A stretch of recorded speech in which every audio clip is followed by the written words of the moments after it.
serial killer Jack the Ripper. Jack. Jack the Ripper.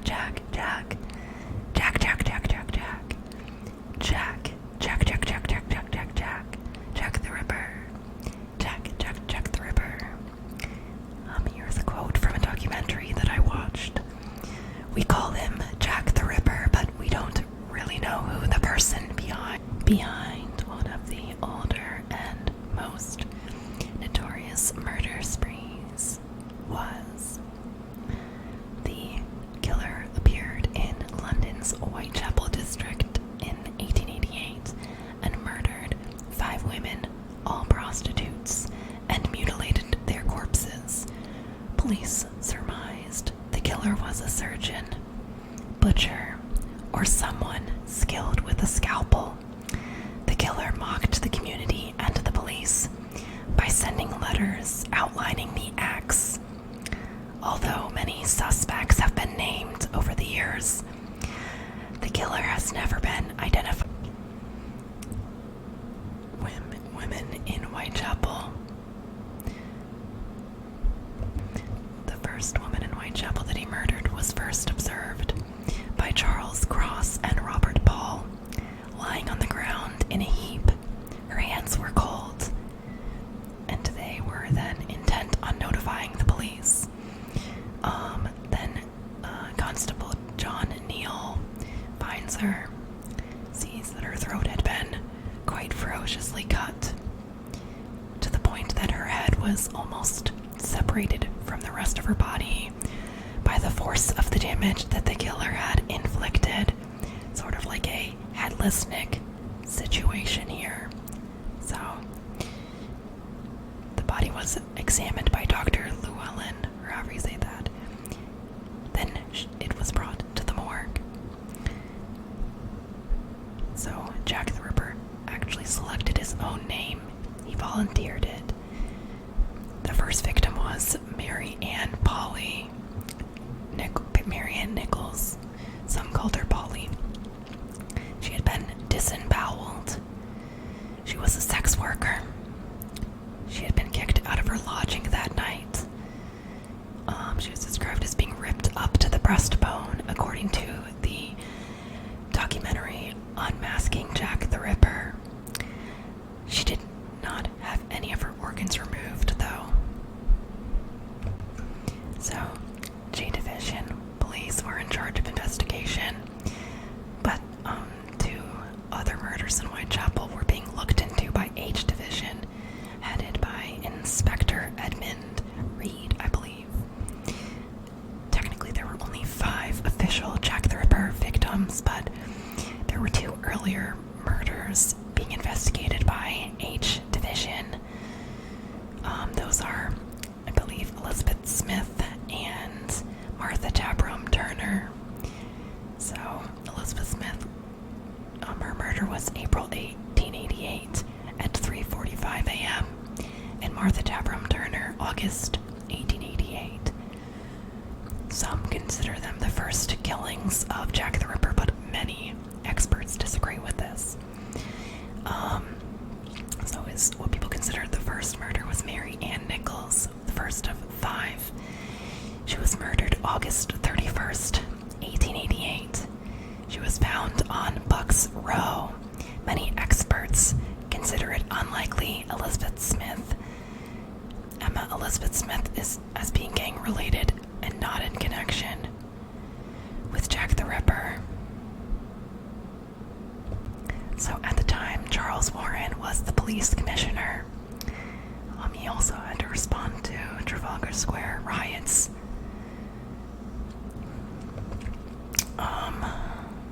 Robert Anderson was head of the Criminal Investigation Department and Assistant Commissioner of Scotland Yard, in charge of investigating the Ripper crimes. He left as soon as he got there, and then Sutherland Swanson was in charge as a result. So this did not help them with the investigation, of course, kind of the switching to different people. Easy for things to get lost in the mix, if you know what I mean. So,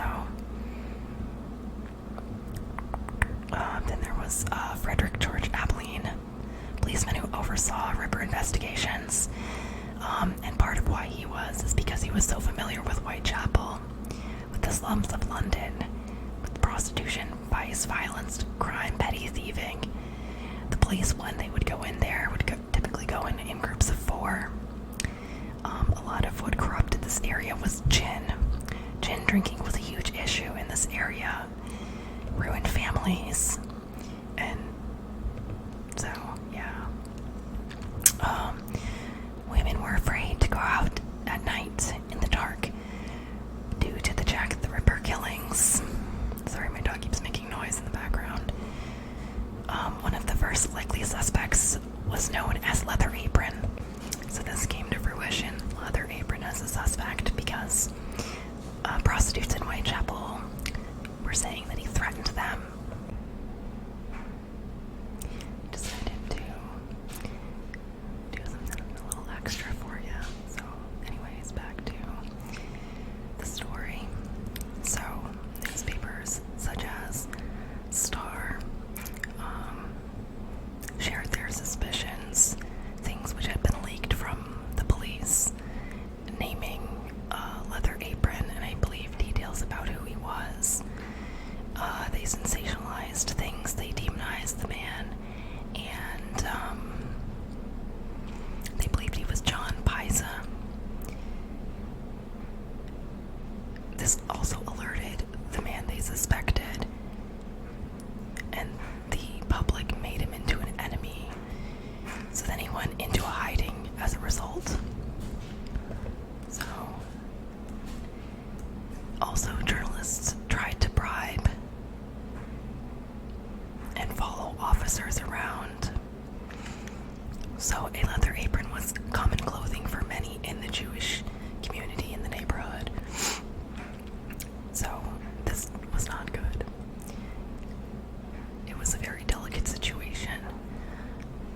So the second victim was found September 8th, 1888 at 6 a.m. on Hanbury Street near number 27. Annie Chapman was found between the steps and the fence. Her throat slashed in 2 places, slashed up to her breastbone. Her small intestines were removed from her body and put over one shoulder, as well as part of her abdomen placed on the other shoulder. According to experts, then at the inquest into the death of Annie Chapman, the local divisional police surgeon Dr. George Baxter Phillips raised the chilling possibility that, in his opinion, the killer demonstrated signs of anatomical knowledge, thus raising the chilling possibility that Jack the Ripper may have been a doctor. They also found a leather apron nearby, but this led to strong discrimination towards Jews, innocent with no part in the murders. Angry mobs joined together in fear. Their anger towards the government that if a reward was offered for information, they could have discovered the killer and prevented additional murders. Vigilance committees were created, a lot of local people who would patrol the streets. Police were adamant that Pisa was the killer, but he was ultimately ruled out, which is another reason that this information would not have been released to the public, because they didn't know for sure yet. Yes, they really thought that he was the guy, but they were wrong, and that's what happens. You start out with a suspect and you rule them out. If this type of stuff interests you, you should definitely check out The Killing. It's a really good show. Every time you think you know who did it, you're wrong. Every single time. Also, George Baxter Phillips, the doctor who examined Annie's body, found that her womb had been removed. That's very strange, I'm just saying. So, Charles Ludwig was arrested September 1888, and he was found with a large knife. So this, difficulty in trying to apprehend Jack, kind of reminds me of other cases. The Zodiac Killer, for example, they never found who he was, so this inability to apprehend him led to a lot of public scrutiny towards Scotland Yard and the police.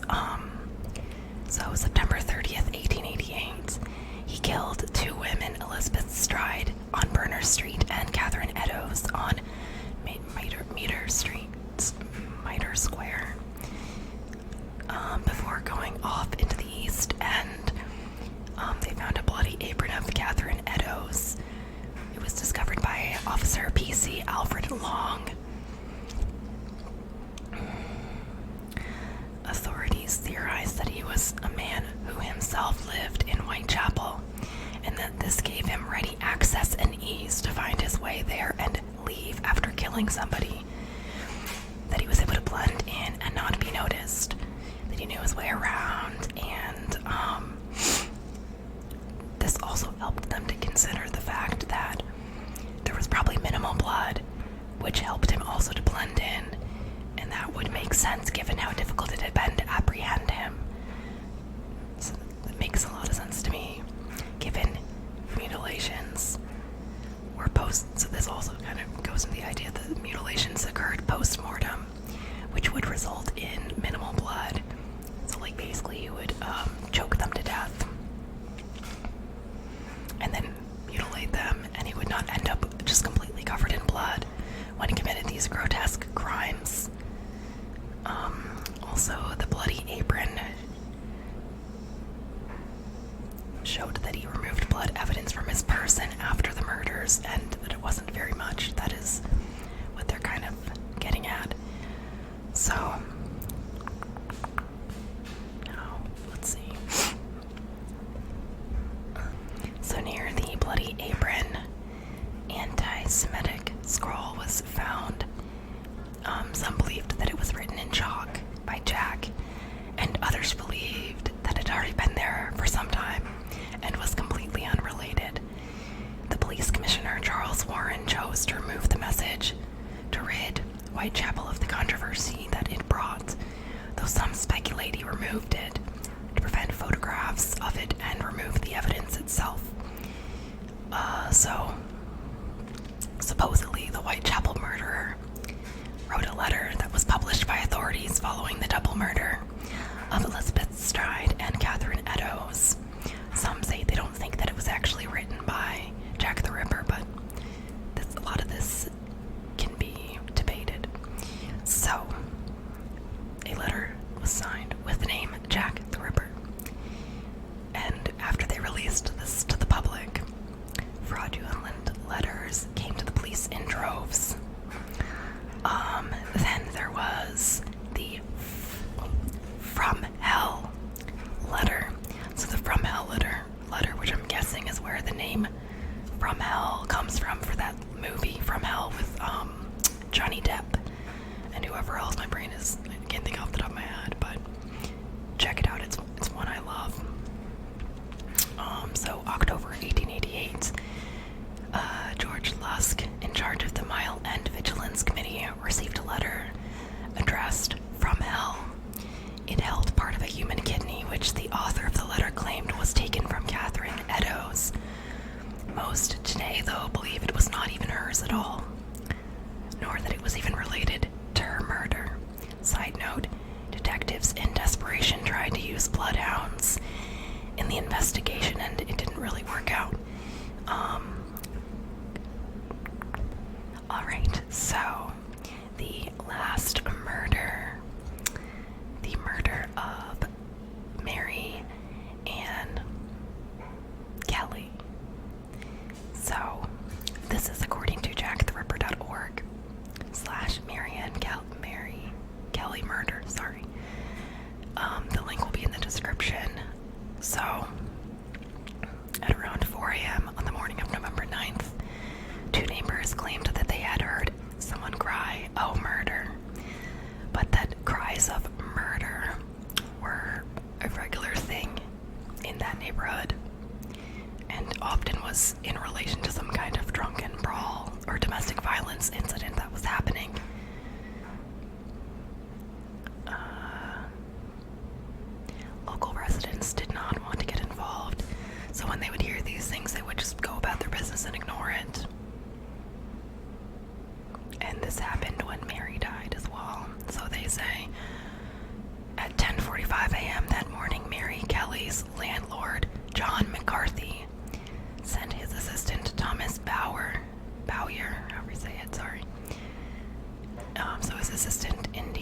Mary round to 13 Miller's Court to collect her rent that was overdue. He banged on the door twice, but there was no answer. Thinking that she was inside, but not able to pay, he stepped around the corner and pulled aside a curtain that covered the broken window pane. Moments later, he staggered out, ashen-faced, back into McCarthy's shop, sputtering, "Governor." I knocked at the door and could not make anyone answer. I looked through the window and saw a lot of blood. And then the guy responded, McCarthy was like, "You don't mean that, Harry." And he was horrified. And the two men hurried off. So he indeed looked in. McCarthy looked in and saw the horrifying sight of her body. The wall behind the bed was spattered with blood. On the bedside table was a pile of bloody human flesh, and there on the bed, barely recognizable as human, lay the virtually skinned down cadaver of Mary Kelly. And here's another quote. "The sight that we saw, I cannot drive away from my mind." McCarthy later told a journalist, "It looked more like the work of a devil than of a man. I had heard a great deal about the Whitechapel murders, but I declare to God I had never expected to see such a sight as this. The whole scene is more than I can describe. I hope I may never see such a sight as this again." So then McCarthy sent his man off to Commercial Street Police Station to get the authorities. Then he stopped at his own shop to do whatever and then ran after the man. Inspector Walter Dew and Walter Beck were approached by these men. So, another quote, I believe this is Bauer, saying the poor fellow was they said about him, "The poor fellow was so frightened that for a time he was unable to utter a single intelligible word. At last he managed to stammer out something about another one. Jack the Ripper. Awful. Jack McCarthy sent me." So they followed along and almost instantly staggered back. "For God's sake, Dew," he cried. "Don't look." But Dew looked.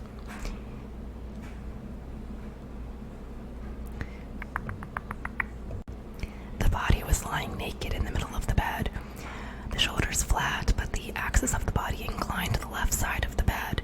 The head was turned on the left cheek. The left arm was close to the body, with the forearm flexed at a right angle and lying across the abdomen. The right arm was slightly abducted from the body and rested on the mattress. The elbow bent and forearm supine with the fingers clenched. The legs were wide apart to the left thigh at right angles to the trunk, and the right forming an obtuse angle with the pubes. Gross. The whole of the surface of the abdomen and thighs was removed, and the abdominal cavity emptied of its viscera. The breasts were cut off, the arms mutilated by several jagged wounds, and the face hacked beyond recognition of the features. The tissues of the neck were severed all around, down to the bone.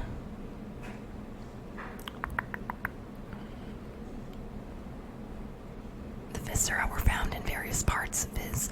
the uterus and kidneys, with one breast under the head, the other breast by the right foot, the liver between the feet, the intestines by the right side, and the spleen by the left side of the body. The flaps removed from the abdomen and thighs were on a table. The bed clothing at the right corner was saturated with blood, and on the floor beneath was a pool of blood covering about 2 feet square. The face was gashed in all directions, the nose, cheeks, eyebrows, and ears being partly removed.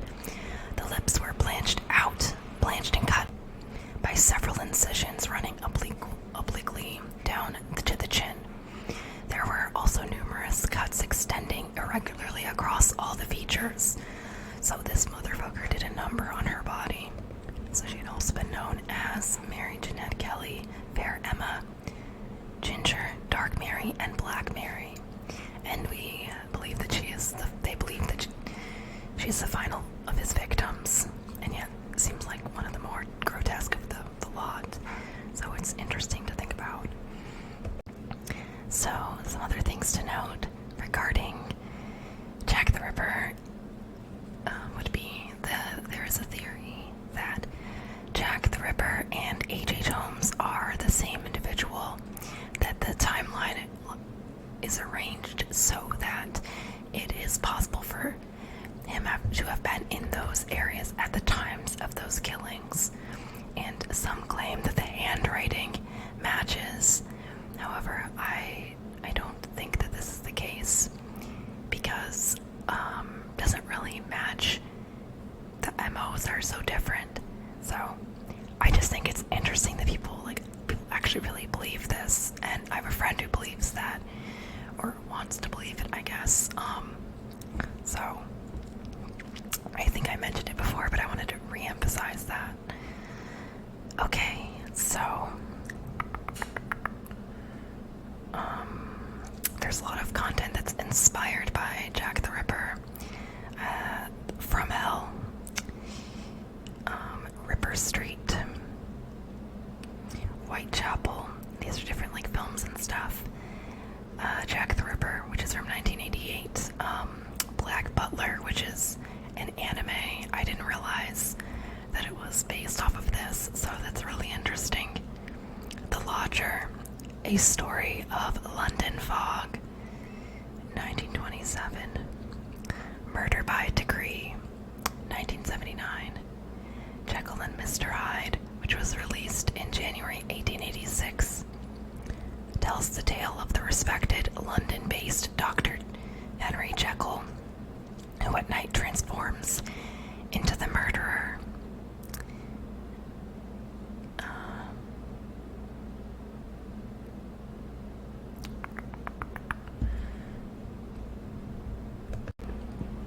So some critical detectives who investigated Jack the Ripper, Dr. Robert Anderson and Chief Inspector Donald Sutherland Swanson.